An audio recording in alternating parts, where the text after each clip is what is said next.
آج کے مخیر حضرات اپنے شہریوں کی مدد کے لیے پیش ہیں۔ شہر میں سبزیوں کی ریڑیاں لگا دی گئی ہیں۔ تمام سبزیاں 10 روپے فی کلو میں فروخت کی جا رہی ہیں۔ تفصیلات بتا رہے ہیں فرحان اقبال۔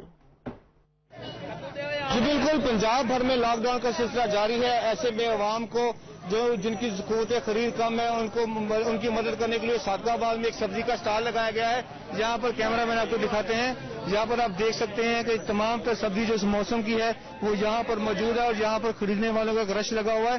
سب سے جو دلچسپ بات ہے، یہ اسٹال صادق آباد کے مخیر حضرات کی جانب سے لگایا گیا ہے اور یہاں پر ملنے والی تمام تر سبزیاں 10 روپے فی کلو کے حساب سے دستیاب ہیں۔ اس اسٹال کو صادق آباد کے شہریوں نے جو ہے سبسیڈائز کیا ہے۔ انہوں نے اپنے پیسے جو ہے بازار سے خرید کر، سبزی منڈی سے خرید کر یہاں پر سبزیاں 10 روپے فی کلو کے حساب سے فروخت کی جا رہی ہیں تاکہ ہر گھر میں جو ہے وہ راشن پہنچے، ہر گھر میں کھانا پک سکے، ہر بندہ جو ہے اس لاک ڈاؤن کے دوران کھانا کھا سکے۔ یہاں پر مرد و خواتین کی بڑی تعداد موجود ہے جو یہاں پر آ کر 10 روپے فی کلو کے حساب سے سبزیاں خرید رہی ہے۔